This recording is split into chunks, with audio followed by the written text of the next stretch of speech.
Hi everyone, ಇದೇನಿದು ಯೋಚನೆ ಮಾಡ್ತೀರಾ ಗಣೇಶ್ ಕಿಚನಿಗೆ ಯಾರು ಬಂದಿರಾ ಅಂತ. Wait a minute, I introduce myself. So ನನ್ನ ಹೆಸರು ಗಣಿಕಾ. ಸೊ ನಾನಿವತ್ತು ತುಂಬ ಎಕ್ಸೈಟೆಡ್ ಆಗಿದ್ದೀನಿ, ಯಾಕಂದರೆ ನಾನು ಫಸ್ಟ್ ಟೈಮ್ ನಿಮ್ಮೆಲ್ಲರ ಮುಂದೆ ಬಂದಿದ್ದೀನಿ. ಅಷ್ಟೇ ಅಲ್ಲ, ನಾನಿವತ್ತು ನನ್ನ ಕಿಚನಲ್ಲಿ ಒಂದು ರೆಸಿಪಿ ಕೂಡ ಕುಕ್ ಮಾಡ್ತಿದ್ದೀನಿ. ಯಾವುದಪ್ಪ ಆ ರೆಸಿಪಿ ಅಂದರೆ ತುಂಬ ವೈರಲ್ ಆಗಿರುವ no cook recipe. So let's begin. ಅಯ್ಯಯ್ಯೋ, ರೆಸಿಪಿ ನೇಮೇ ಹೇಳಿಲ್ಲ. ರೆಸಿಪಿ ಬಂದು Kasaragod masala chakli. So let's begin. ಮೊದಲಿಗೆ ಇಲ್ಲಿ ಒಂದು ಜಾರಿಗೆ ಅರ್ಧ ಕಪ್ಪಷ್ಟು ಡೇಟ್ಸ್ ಅಂದರೆ ಖರ್ಜೂರನ ಹಾಕೊಳ್ಳೋಣ.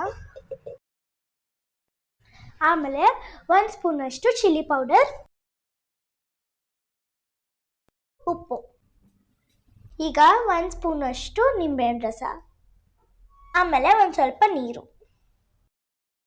ಈಗ ಇದನ್ನ ರುಬ್ಕೊಳ್ಳೋಣ. ಸೊ ಈಗ ಇದು ರೆಡಿ ಆಗಿದೆ. ಒಂದು ಬೌಲಿಗೆ ಚಕ್ಲಿನ ಹಾಕೊಳ್ಳೋಣ.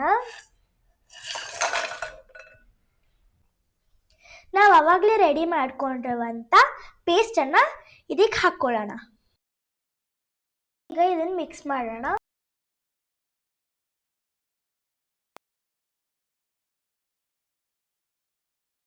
ಇದು ರೆಡಿ ಆಗಿದೆ, ಬನ್ನಿ ಟೇಸ್ಟ್ ಮಾಡೋಣ. ನೋಡಿ ಈ ಥರ ಇದೆ. ಸೊ ಇದನ್ನು ಟೇಸ್ಟ್ ಮಾಡೋಣ ಬನ್ನಿ.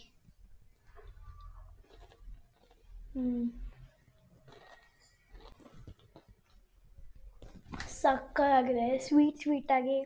ನೀವೇನಾದರೂ ಚಕ್ಲಿನ ಖಾರವಾಗಿರೋದು ತೊಗೊಂಡ್ರೆ ಇನ್ನೊಂದು ಸ್ವಲ್ಪ ಡೇಟ್ಸ್ನ ಜಾಸ್ತಿ ಹಾಕಿ, ಸಕ್ಕತ್ತಾಗಿರುತ್ತೆ, ಸೂಪರಾಗಿದೆ, ಮಸ್ಟ್ ಟ್ರೈ.